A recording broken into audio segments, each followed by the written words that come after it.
네, 오늘 말씀의 제목은 성도의 연합과 예배와 축복입니다. 네, 하나님께 나아가자라는 큰 제목을 가지고 성전에 올라가는 노래 시편 120편부터 134편까지 말씀을 차례로 우리가 함께 나누는 가운데 오늘은 그 마지막 그 두 편의 말씀을 함께 살펴보려고 합니다. 지금까지 우리가 본 것처럼 이 시편들이 그냥 무작위로 있는 게 아니라 사실은 아주 처음부터 끝까지 하나의 스토리처럼 잘 연결되도록 이게 배치가 되어 있습니다.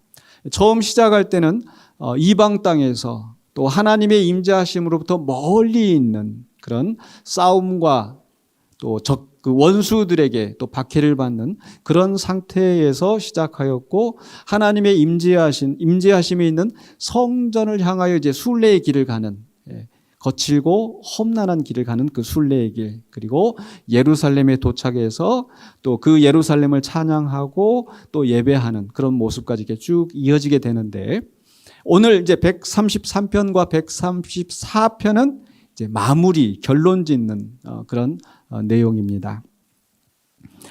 근데 앞서서 우리가 132편은 사실 구절이 길기도 하지만은 이제 딱 절반으로 내용이 분명하게 나눠지기 때문에 저희도 이제 나누어서 말씀을 살펴보았었는데, 이제 133편과 134편은 짧은 시이기도 하지만 이 두 편의 시가 잘 이렇게 좀 짝을 이루는 그런 시입니다. 그래서 함께 살펴보는 게 더 이해하기도 쉽고 또 우리에게 많은 은혜가 되는 것 같아서 이 두 편을 함께 살펴보려고 하는 겁니다.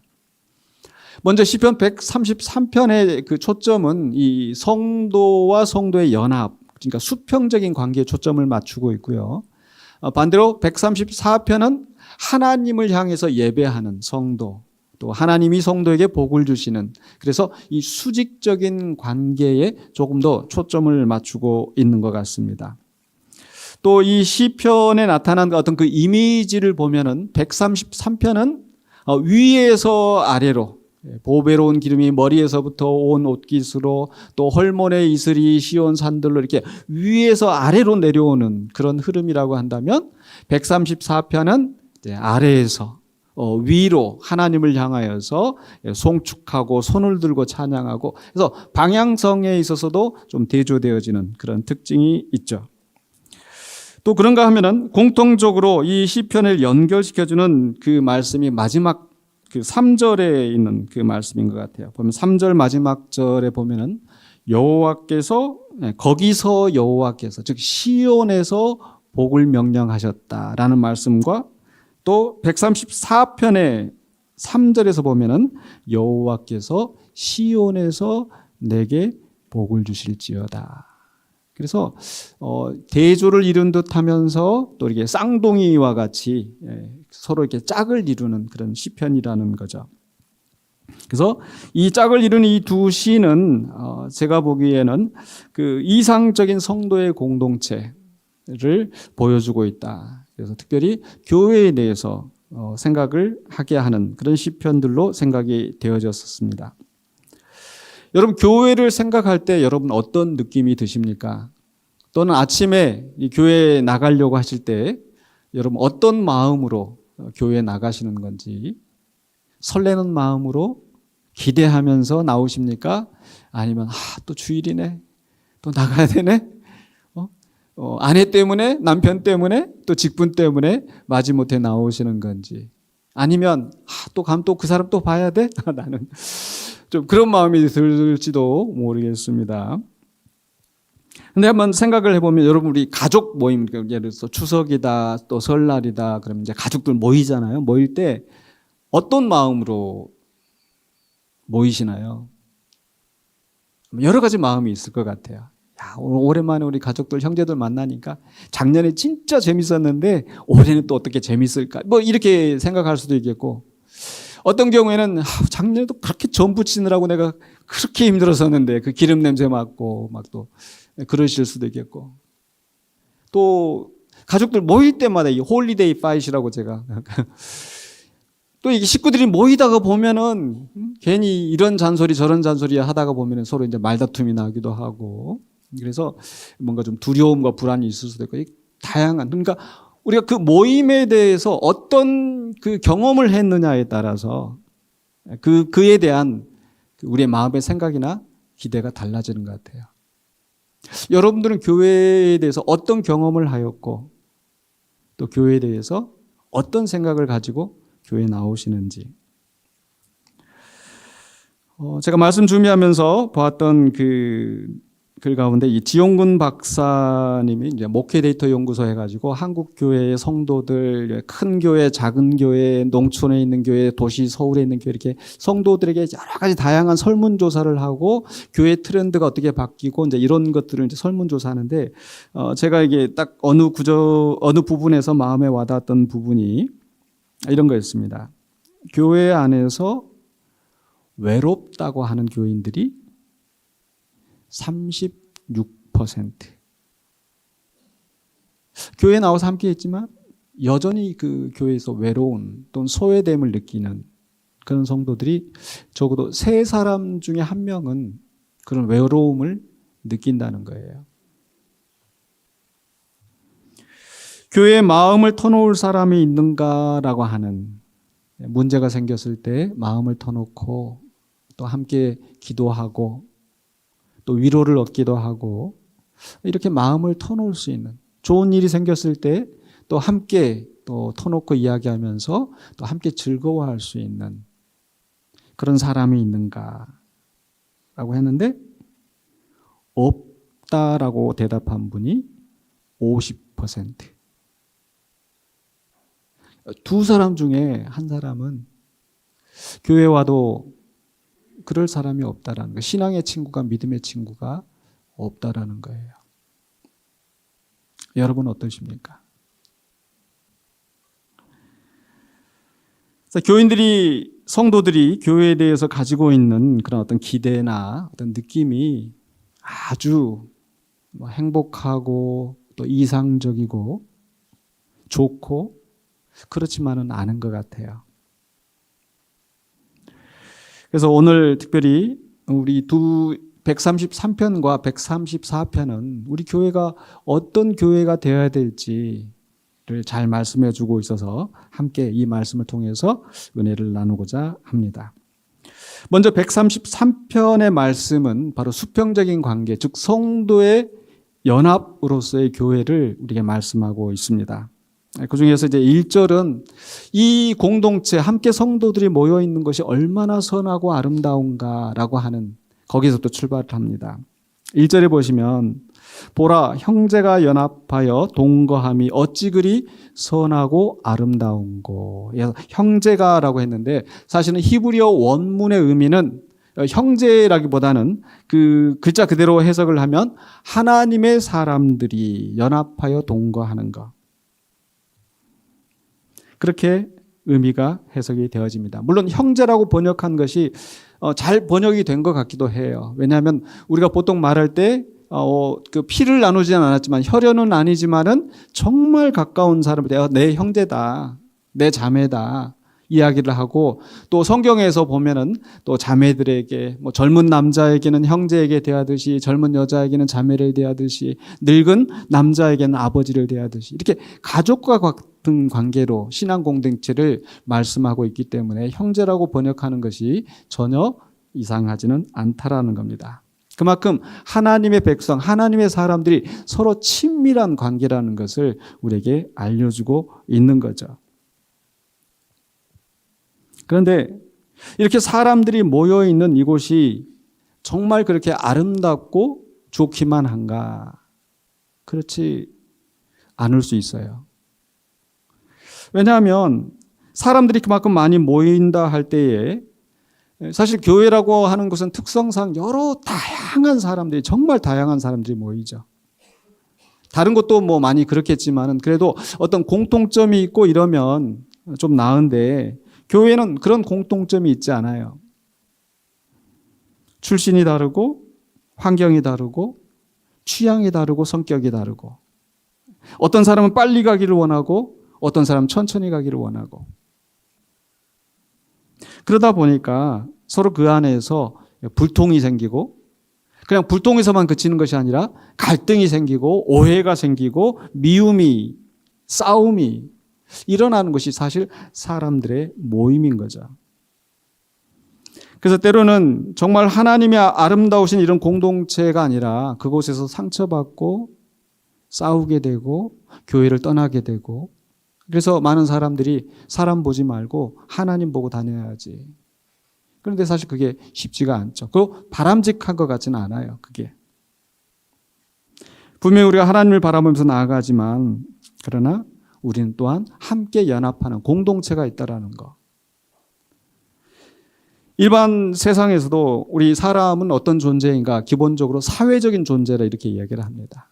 사람들 만나봐야 시끄럽기만 하고 갈등만 생기고 나 혼자 살아야지. 근데 과연 그렇게 사는 게 행복한가? 그렇지 않다라는 거죠. 우리 사람은 기본적으로 외적인 필요뿐만 아니라 정서적으로도 누군가 함께 있을 때 내 마음속에 있는 것을 함께 나누고 공감을 받고 그렇게 서로 어울릴 때 더 행복한 존재인 거죠. 하나님의 백성, 교회도 마찬가지입니다. 우리가 구원을 얻는 것은 분명히 개인적인 사건이에요. 내가 예수님을 믿고 그 예수님을 나의 주로 고백하고 내가 하나님의 자녀가 되는 것, 이것은 개인적인 사건입니다. 그러나 우리 하나님은 우리를 기본적으로 이런 서로 관계를 맺는 존재로 창조하셨고, 그래서 하나님께서 세상을 창조하셨을 때 모든 것이 선하고 아름다운데 딱 좋지 않았던 게 있었죠. 뭐가 좋지 않았어요?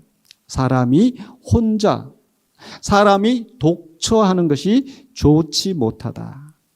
그래서 하나님께서 그의 돕는 배필로 하와를 창조하시고 짝을 지어주시고 생육하고 번성하고 가정을 만들게 하시고, 또 하나님의 백성을 구원하셨을 때 그들이 하나의 공동체로서 하나님의 총회로서 하나님 앞에 예배하고 또 서로 사랑하고 함께 그 안에서 질서를 이루며 정의를 이루며 살아갈 수 있도록, 이게 하나님이 세상을 창조하시고 우리 인간을 창조하신 그 방식이었어요.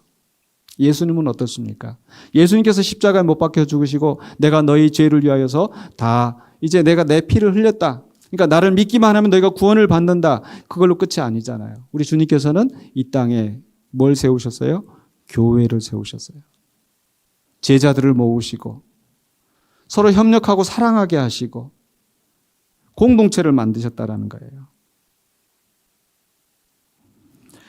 요한복음 17장에 보면은 예수님께서 승천하시기 전에 이제 십자가에 못 박혀 죽으시고 제자들과 헤어지게 되는, 승천하시게 되는 이제 그 기약이 다가왔을 때 예수님께서 제자들을 위해서 하나님 앞에 간절히 기도하시는 장면이 바로 요한복음 17장인데, 그 예수님의 기도의 가장 핵심적이고 중요하고 반복되는 기도 제목이 있는데 그게 뭐냐?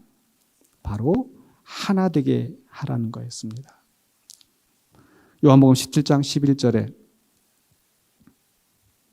나는 세상에 더 있지 아니하오나 그들은 세상에 있사옵고 나는 아버지께로 가옵나니 거룩하신 아버지여 내게 주신 아버지의 이름으로 그들을 보존하사 우리와 같이 그들도 하나가 되게 하옵소서. 우리와 같이는 누구를 말씀하는 거예요? 삼위일체 하나님, 성부와 성자와 성령이 그 위가 같으시고 능력과 존귀와 영광이 같으시면서 함께 연합하시는 그 연합처럼 성도들도 하나가 되게 하옵소서.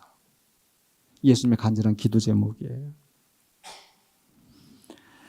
22절에 요한복음 17장 22절에 내게 주신 영광을 내가 그들에게 주었사오니 이는 우리가 하나가 된 것 같이 그들도 하나가 되게 하려 함이니이다. 예수님께서 그들에게 영광을 주셨다.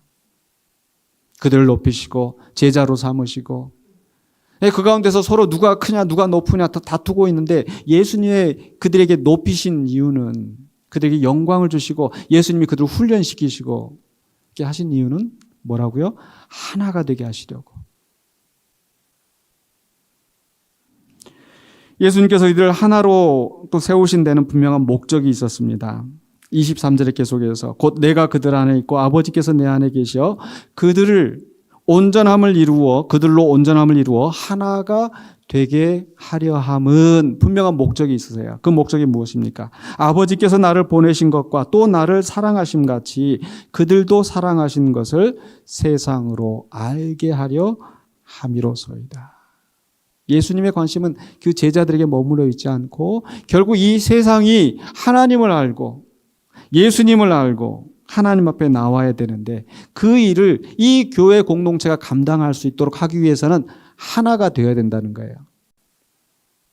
바로 앞에 21절에 또 말씀하고 있는 것은 아버지여 아버지께서 내 안에 내가 아버지 안에 있는 것 같이 그들도 다 하나가 되어 우리 안에 있게 하사 세상으로 아버지께서 나를 보내신 것을 믿게 하옵소서. 교회의 사명은 함께 서로 사랑하고 연합하면서 그리고 그 사랑의 힘으로 세상 밖에 나가서 세상 사람들이 이 교회 공동체를 보고 정말 아름답고 행복한 곳이구나. 나도 그 안에 있고 싶다라고 느껴질 수 있을 정도로. 앞서 믿는 그 공동체를 보면서 아버지의 사랑을 알고 하나님의 예수님의 은혜를 깨닫고 그 안에 함께 갈 수 있도록 그리고 예수님을 믿을 수 있도록 우리가 교회가 전도를 하는데 전도를 하면서 계속 교회가 싸우면서 갈등이 나고 하면 전도가 되겠습니까? 안 되겠습니까? 하나가 되어야 전도도 되고 하나님께서 영광을 받으실 줄로 믿습니다. 그래서 예수님께서 하나님께 기도하면서 하나 되게 하옵소서 하나 되게 하옵소서 하는데 이 하나 되게 하는 일은 하나님께서 우리 안에 이루신 일이지만 그럼 우리는 가만히 있으면 되나요? 아니면 우리도 열심히 노력해야 되나요? 당연히 열심히 하나 되기 위해서 애를 써야 되죠. 사도 바울은 에베소서 4장 2절로 3절에 성령이 하나 되게 하신 것을 힘써 지키라고 성령께서 우리를 하나로 묶어주시고 불러주시고 이 자리에 함께 있게 하셨는데 그래서 우리는 힘써 지켜야 돼요. 어떻게 힘써 지킵니까? 그 앞에 설명하고 있죠. 모든 겸손과 온유로 하고 내가 이런 사람인데 나를 높이고 누가 크냐 누가 높으냐 그러면 싸움밖에 안 나요. 겸손하게 온유함은 다른 사람이 이거 잘못했으니까 또 지적질하고 꾸중하고 혼내고 하나가 되겠어요? 아니에요. 부드럽게 오래 참음으로 사랑 가운데 서로 용납하고 내 잘난 것을 드러내고 교만하지 아니하고 다른 사람의 약점이나 흠을 책망하고 그리하지 아니하고 서로 용납하고 오래 참을 때에 그것이 바로 성령님께서 하나 되게 하신 것을 우리가 힘써 지키는 일이 되는 줄로 믿습니다. 바로 그 일을 위해서 우리 예수님께서 모범을 보여주셨잖아요. 너희 중에 누구든지 크고자 하는 자는 어떻게 해라? 낮아지라. 높아지고자 하는 자는 낮아지고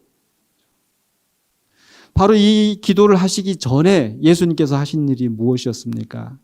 제자들의 발을 씻어주시면서 선생된 내가 너희에게 이렇게 너희 발을 씻어주었는데 너희도 서로 이렇게 섬기는 자가 되어라.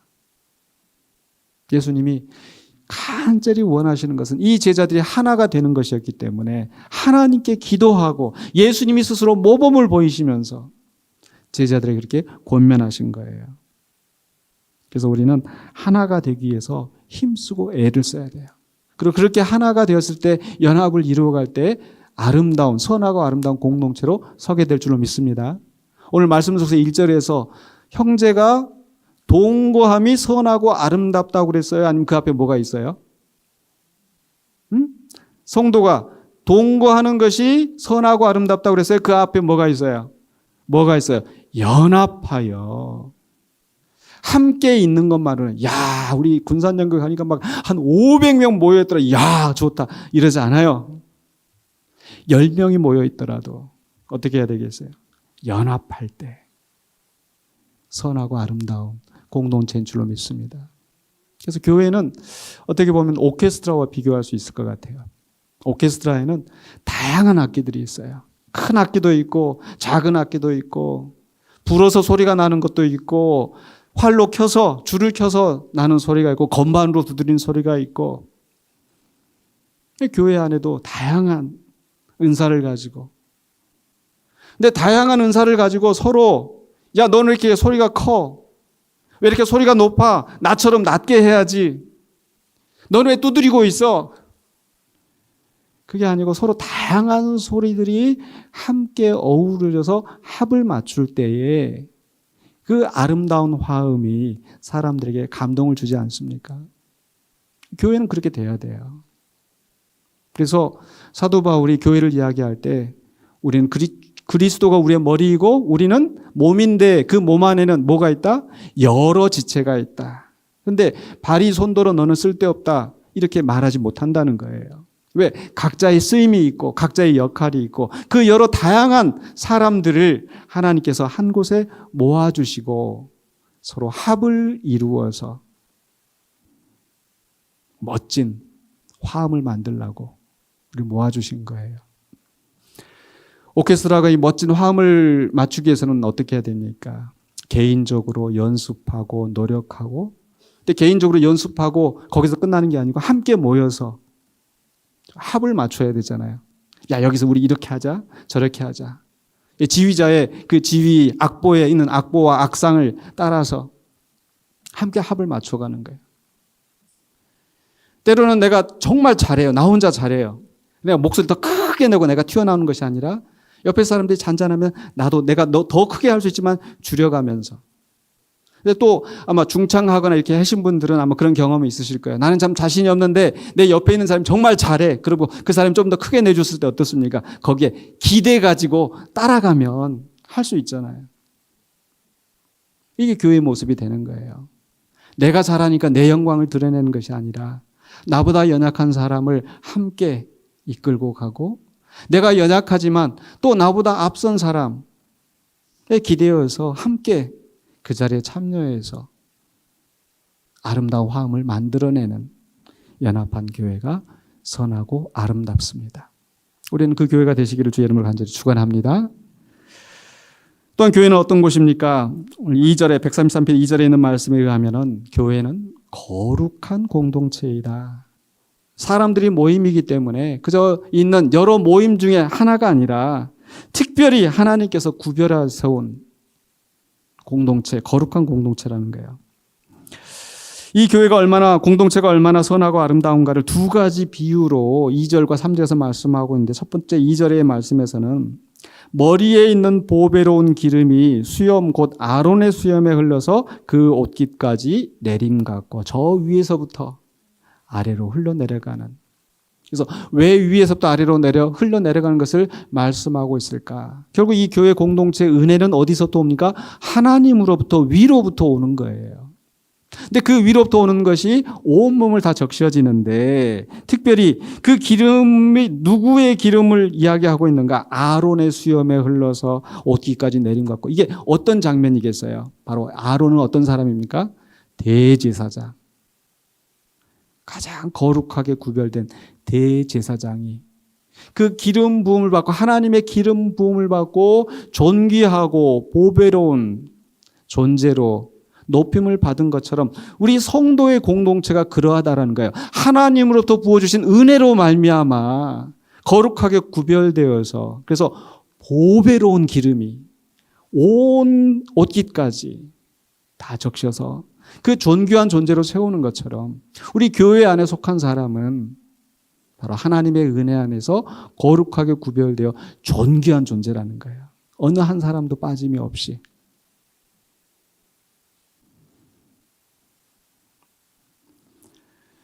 그래서 교회는 거룩한 공동체입니다. 그래서 우리 성도, 우리 교인들 우리가 성도라고 부르잖아요. 교회 가면은 성도님 하고 부르는데 또 어떤 분은 집사님, 또 어떤 분은 장로님, 권사님 하니까 성도는 사실 제일 밑바닥에 있는 모처럼 생각하는데 그게 아니잖아요. 다 뭐 장로고 목사고 다 누구예요? 성도예요. 성도의 뜻은 무엇입니까? 거룩할 성자의 무리도 거룩한 무리 성도가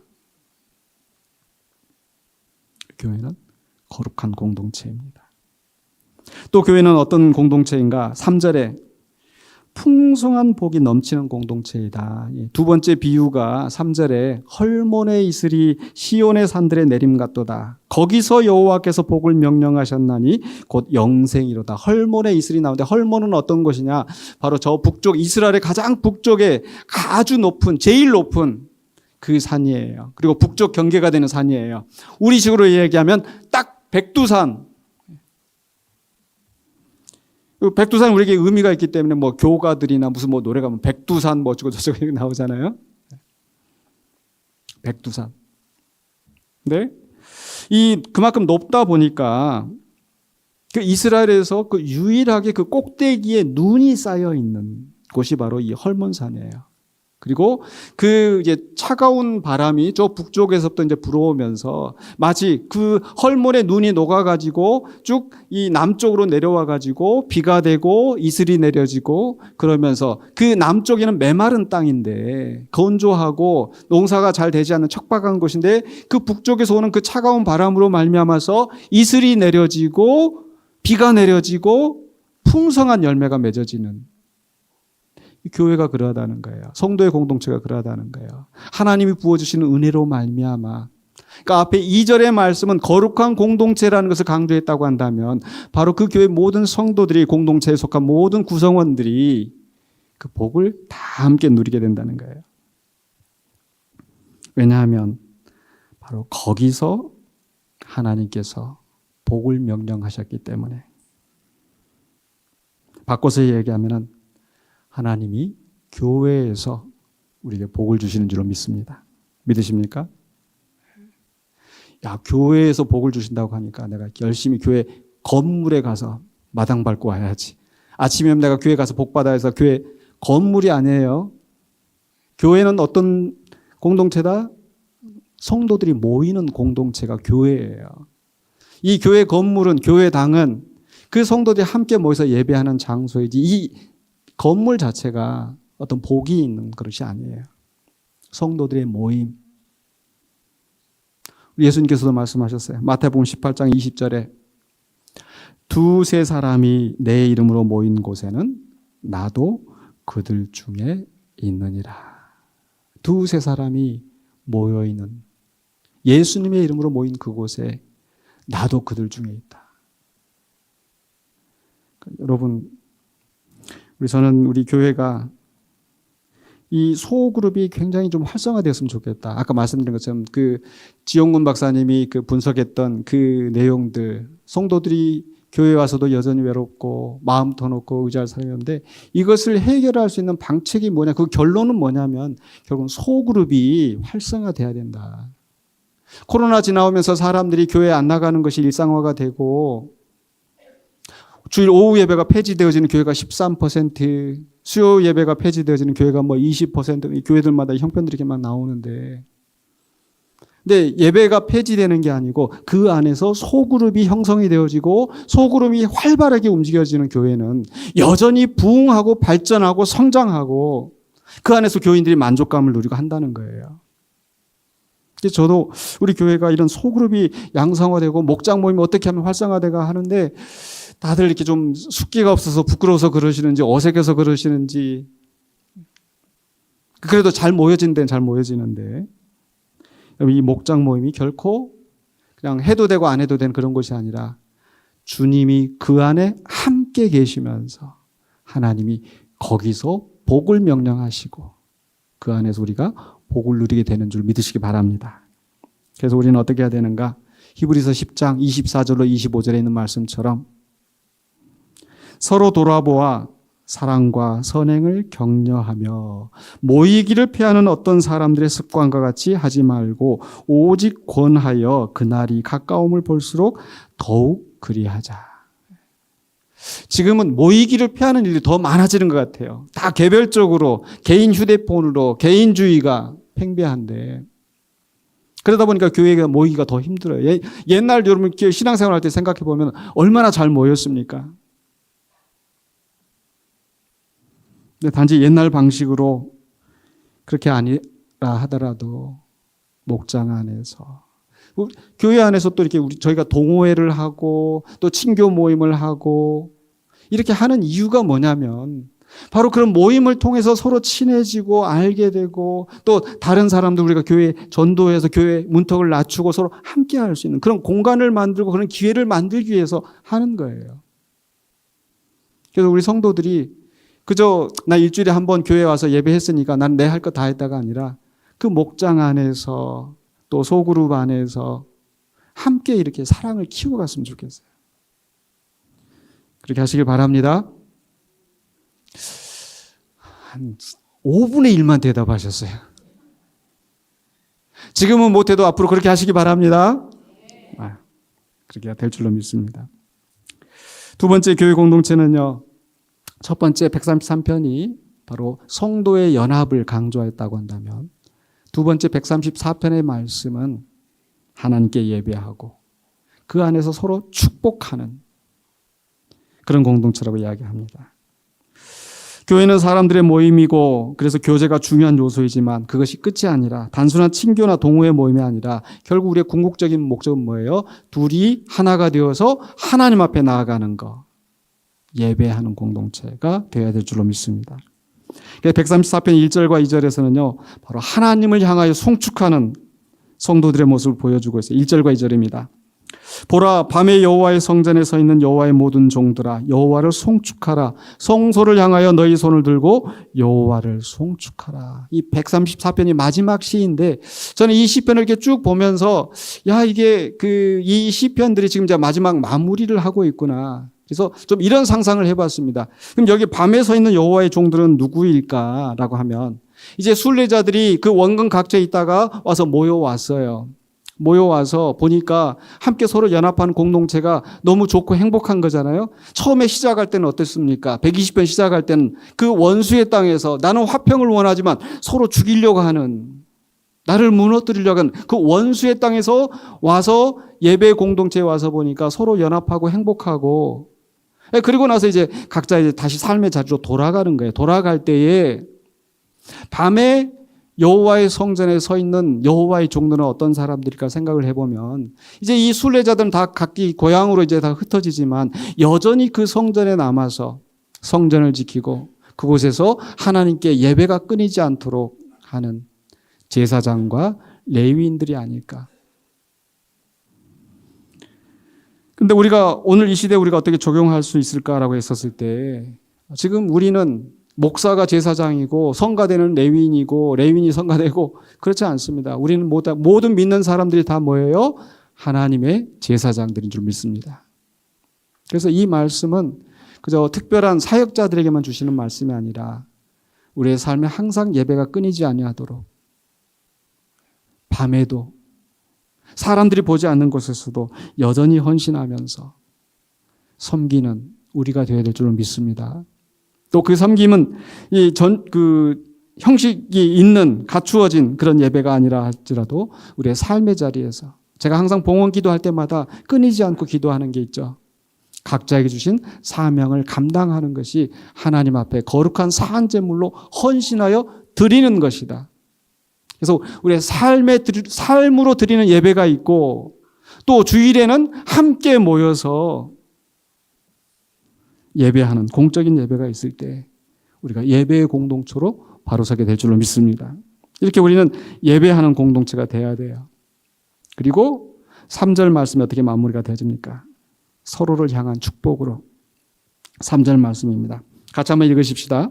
천지를 지으신 여호와께서 시온에서 내게 복을 주실지어다. 그러니까 장면을 좀 상상을 해보면 이제 순례자들이 와가지고 이제 돌아가면서 그 제사장과 레인들을 격려하면서 여호와를 송축하라, 여호와께 예배가 끊어지지 않게 하라 이렇게 하는 그런 장면이라고 한다면 어쩌면 이 부분은 그에 대한 화답으로서 제사장들이 레위인들이 그 성도들을 향하여서 축복하는 그런 말씀처럼 보여집니다. 그렇다면 지금 이 시대에는 우리가 어떻게 축복할까요?